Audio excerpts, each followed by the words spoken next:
Hi, my name's Bo and I live an alcohol-free lifestyle, and welcome to the Beautiful Savage channel, where together we discover how to put the world in front of us and alcohol behind us. I've got a really important topic today, and the topic of today's discussion is creating a belief system. And this is such a crucial and important element of becoming alcohol-free for so many reasons. Because if you are anything like me and you've tried to quit in your past and you've discovered that quitting alcohol is actually a very tricky thing, then you'll realize that to set yourself up for success in alcohol-free living, you really need to have a roadmap. You need to have systems and models in place so that when you get on that road to success and when you create that trajectory for yourself, where at the end of the day, you've truly put yourself on a path to put the world in front of you and alcohol behind you. Having a belief system is what's going to mold your whole philosophy on moving forward, and it gives you the strength and courage that you can kind of always look back on, and you can lean into it when you go through those moments where times are hard or you're having cravings or the day's not going well, and you kind of revert to those ways of thinking, you know, I sure could use a drink, or you get invited somewhere, or you go out on a date and they want to meet you for a couple drinks, or whatever the case is, because let's face it, in the life that we live, we're always being pulled in a direction where we could easily fall into a alcohol or alcoholic lifestyle. I don't think you'd even be here if it wasn't for that struggle that so many of us have and we deal with. And really and truly, the lovely thing about this topic is you can use it for all sorts of things. It doesn't necessarily have to be an alcohol-free lifestyle. You could just use it to level up and become a stronger person of discipline and self-control. So how do we create a belief system that's going to help us in our alcohol-free journey? Well, I think an important aspect of going about this is creating a system and model for yourself where you can use your belief system that you're creating as fuel to propel yourself forward and live that alcohol-free lifestyle that you've envisioned in your mind.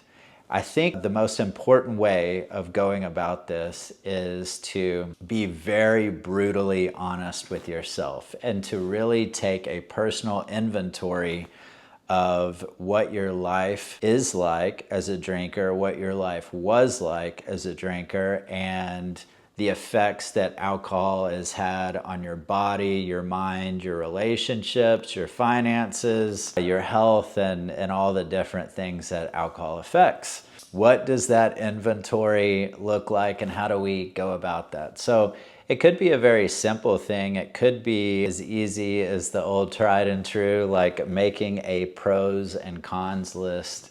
And I think if you write all those things down, you'll really be able to see that there are so many more cons than pros to drinking. I think for a lot of us, if we're in the throes of addiction and dealing with heavy cravings, or like some folks that are going through the transition of moving away from alcohol, it can kind of feel like you're really kind of white knuckling your cravings and just trying to get through the day.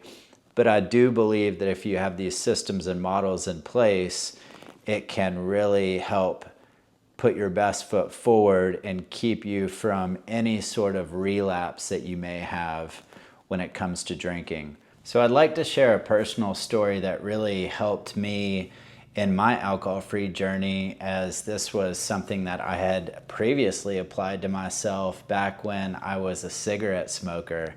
And if you've ever been addicted to nicotine, nicotine's a very powerful and addictive substance. Just like alcohol, it's very cunning, it's very tricky. It's one of those things that has kind of been romanticized. I mean, I remember I even had this like magnet forever when I was a kid, and it was like James Dean in like a long trench coat, and he was like smoking a cigarette, and I remember being like 8 years old being like, whoa, that dude's really cool looking, you know what I mean? And I don't know, that's kind of the cunning and baffling thing about, you know, both nicotine and alcohol. But where the story comes into play is that many times I had tried to quit smoking, and I would maybe quit smoking for a little while, and then I would fail, and then I would start back up again, and then I would fail.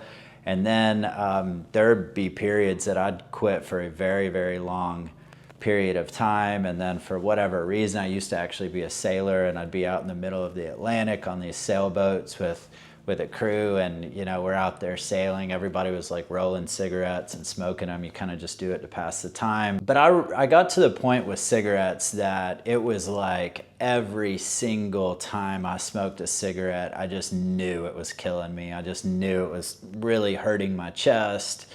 I didn't like how it made me smell. I didn't like anything about the habit. And although I never really was like a chain smoker, I smoked enough to be addicted to cigarettes. And that's kind of one of those like lifelong addictions, because sometimes I'll even see someone smoking, or I can even catch like a little smell, even though it pretty much repulses me at this point. You know, sometimes it'll just trigger that little thing in my brain that like lights up, and it's like, you know, maybe you want one of those. And I have to remind myself, because of my belief system, that I don't want that at all. And where this comes into play is that with all the crazy ways that I tried to quit smoking, I even tried the psychological way of putting a tight rubber band around my wrist. And every time I wanted a cigarette, I'd pop the rubber band on my wrist to condition myself like Pavlov's dogs, that every time I wanted a cigarette, that equaled a painful experience, and that I would rewire my brain that like over time I would actually quit. Apparently that's worked for some people. Didn't quite work for me, but what did work for me, and I think that this is where it relates to possibly you using this for your belief system in becoming alcohol free, is that I truly had to take a lot of time to really deeply believe that cigarettes were gonna kill me, cigarettes were gonna gross everybody out. I had to internally hate them. And even though the act of smoking, and to be quite honest, it more than even the nicotine for me, it was just like the act of smoking a cigarette. You know, there's fire, there's smoke. I don't know, I guess I'm all boy in that, where like, I don't know, there's fire and smoke. I just thought it was kind of cool. And just that, like I said, the whole kind of James Dean thing, that the act of smoking was for me something that I enjoyed, I thought was relaxing, you know, and it got to the point that even in the morning, you know, I would have a cup of coffee and a cigarette, and that's like how I would start my day. And absolutely disgusting, right? But and that's actually it. That's the belief system, is that I just had to condition my brain that it was just the most disgusting, most unwanted, most unpleasant, most unfavorable thing. And I thought about it like constantly, over and over, to the point that I thought so much and so deeply about the negative effects of smoking that it totally like overrode the desire to smoke. And I think that this is a really important parallel to quitting drinking, because if you take that inventory properly, and if you really look at what alcohol has done for your life, has it made you better looking? Has it improved your finances? Has it improved your mentality? Has it improved your relationships? Has it made you a more positive thinker? Is there anything that you can truly say that alcohol has brought to the table for you that's been a real positive? I don't really like to make light of alcohol, but even in the times that alcohol, you know, was like a couple laughs and a little bit fun, it seemed like often it kind of started that way, but it never quite ended that way.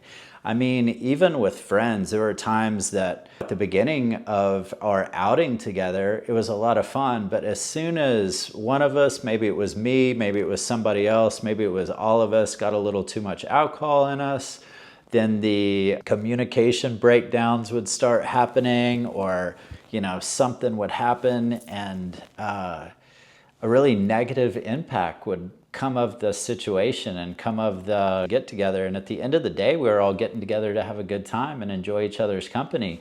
And like I said, as often the outcome was not that at all. It's interesting. I was actually just like scrolling through Facebook yesterday. Somebody had posted in Fort Worth, this guy had like come into this bar, and I guess it was discovered somehow that he left a toddler in the back of his car, and I guess some people called the police on him or whatever the case is. But these are the kind of things that alcohol will lead you to. It's just kind of that very numb thinking where you're not truly thinking about cause and effect and action and reaction. And I think that's really where we need to get with this. So I think when you're creating your belief system on how to quit drinking and the belief system that you're going to hold with you so that you can take those little steps forward every day, that's a positive trajectory and a forward momentum to put alcohol behind you, you can hold fast to those ideas and that belief system that you've created. And it might be as simple as, just one particular thing of it just breaking your spirit down, or the constant hangovers, or the money that you've blown, or the relationship that you ruined, or, because here's the truth about alcohol. Is you might be an individual that's like, I like drinking. I have a lot of fun with my friends when I go out drinking. But when you go out drinking, you got to get home somehow. And for most people, they're getting behind the wheel of a car and driving home. Or we all know that no matter how many fun times you have drinking, you're going to have stories where it really wasn't all that fun. I mean, a problem happened, something went pear-shaped, something went south, and it just wasn't the really fun celebratory outing that you really were hoping for. And even if you do end up having a great time drinking, you're going to pay for it the following day. Which leads me to my next thing that I would like to share. And I think one thing is, if you're struggling for like a belief system of your own, which I think is kind of like almost hard to believe, because I mean, there's just so many negatives that come along with it. You don't really have to dig too deep to really discover some real negatives that have impacted your life because of alcohol. I think one thing to really kind of look at is that alcohol robs you of your tomorrow. And I think that's enough for most of us, that we know that if I'm going to make the choice to go out and drink today, then I'm going to pay for that tomorrow. I'm going to pay for it in the form of a hangover. I'm going to pay for it in the loss of funds. I'm going to pay for it in depression. Alcohol is a depressant. And for most of us that experience hangovers, it's not just our physical body that's hurt, it's our mind that gets hurt as well. It's a bummer. It makes us not feel great the following day. It makes us feel moody, makes us feel irritable. And science now tells us that it stays in your system for up to 7 days. And for most of us that are active drinkers, we're going to go out and drink before that 7 days is up anyway, which means that for a lot of us that are active drinkers, alcohol is constantly in our system. And this is the reason why it's so important to just let it go and put it behind you. I think you'll discover that just the same way that I did, that trying to control alcohol is often far more stressful than just quitting alcohol altogether. So whatever belief system that you come up with that's going to help you live your best alcohol-free lifestyle, hold fast to that system that you create and keep it close to your heart. This will allow you to live in presence. This will allow you to keep that trajectory and that objective that you need to keep moving forward one step in front of the other in a positive direction. And before you know it, you'll have 1 week behind you, which will turn into 1 month, which will turn into 3 months, 6 months, a year. And with every level up, you'll just become prouder and prouder in yourself, and you'll see all the benefits that come with living an alcohol-free lifestyle. One thing that I would like to leave you with: in this life, treat yourself well while not harming others, and treat others well while not harming yourself. The truth is that if you're not good for yourself, you'll never be good for anyone else. And I think there's a lot of us out there and a lot of folks out there that are really, really good at loving everyone else. They're really good at being good to others, being a good friend, being a good boyfriend or girlfriend or husband or wife or mom or dad or whatever the case is. But we're often really hard on ourselves. And I think a lot of us really need to take some time to truly be good for yourself, to be loving to yourself. Because at the end of the day, if you're not loving to yourself, if you're not building yourself up, you'll never be good for anyone else. And no matter how much love somebody pours into you, if you're not giving yourself that same level of self-love and self-respect, you'll never be able to shine brightly for the world to see. And that's what's so beautiful about living an alcohol-free lifestyle, is that when you follow this path, when you quit pouring that alcohol on your problems, and when you face your traumas, the reason that you're probably drinking in the first place, and you really discover who you are on the inside, and then you start loving yourself every day just a little bit more, then you'll really shine as bright as you possibly can, and you'll see the world open up to you, and you'll see the world respond to you as well. Because a beautiful light is something that we're all attracted to. So I hope this message has been beneficial for you today. I hope that in your alcohol-free journey, you can create a belief system for yourself that you hold very dear and very tight. And whatever that belief system is, hang on to it. Always come back to it. In the morning when you wake up, think about it throughout the day. Make it your mental vision of where you want to be, where you want to see yourself. And that belief system that you carry with yourself can be the biggest factor in you becoming completely alcohol-free and completely putting alcohol behind you. Thank you for listening to this message today. I hope that you found it beneficial. Strength and courage as always, and I look forward to growing with you. See you next time.